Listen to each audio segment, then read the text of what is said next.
Let's talk to Charlie Rowley, former Conservative Special Advisor. He's up in Manchester at the Conservative Party conference, which I have to say, Charlie, doesn't look like the most fun you've ever had on a week of staying up late in Mancunian land. This is the most fun I've had talking to you, and I'm delighted to do it on a Tuesday morning, because we've got Robert Jenrick's big speech today. All eyes on him, obviously. He'll be coming on your show, I think, a little bit later on. He is, yeah. And you know, he'll be talking. Sorry, yeah, I was going to say, I'm told that that Kemi Badenoch was at 1922 committee meeting sort of party last night and was heckled when she said that she was doing the best she could. Somebody said, yeah, that's the problem.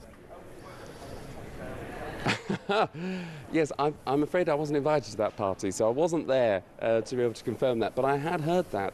And I think, look, you know, what Kemi's done is set out her stall. She said, look, you know, she's not going to rush to policy announcements. She's taken a long time, 14 months, to declare that the Conservative Party would leave the ECHR, and every candidate, every member of the Conservative Party that wants to stand as a candidate would have to sign up to that pledge if they wanted to stand as a candidate at the next election. A lot of people, I think, welcomed the time that it has taken to do the research, to be thoughtful about it and actually come to a meaningful 200-page conclusion. That's on the one hand. On the other hand, I think we seem to have a bit of a policy blitz from the Tory party. Apparently they were expecting over the course of the next few days about 25 policies, including the £5,000 that would be originally part of your national insurance contributions. That's going actually into savings if you're a first-time buyer, if you're a young worker in your first job. Instead of paying national insurance, you get £5,000 towards your first home, as well as £1.6 billion to fund a USA-style ICE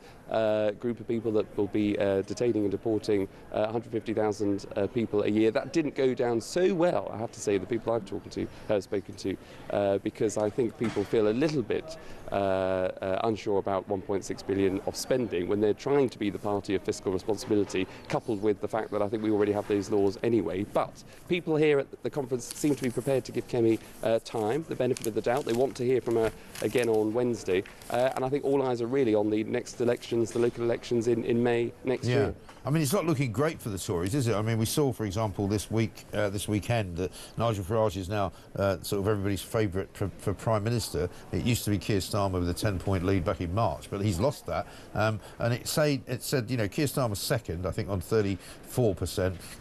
Nigel Farage first on 35%. But then the rest, 31%, was unknown. I mean, Kemi Badenoch's name didn't even appear on it.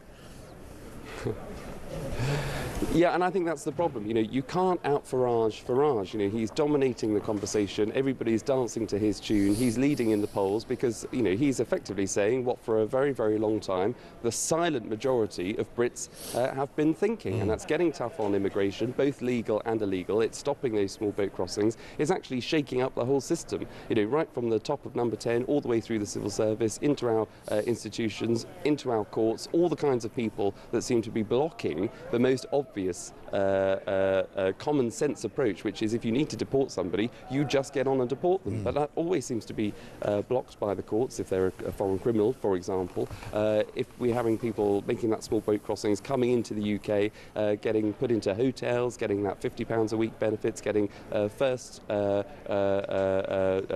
the queue when it comes to your dental and your doctor's appointments, when you've still got veterans, for example, in the UK sleeping rough. All of this speaks to an element of unfairness in the UK, and that's why so many people are fed up of the two-party system. That's why Nigel is doing so well, but that's why the Tories have got to try and articulate a pragmatic approach, securing the borders, securing the economy. That's their slogan today. But will the public give them the benefit of the doubt after 14 years of rule and being kicked out?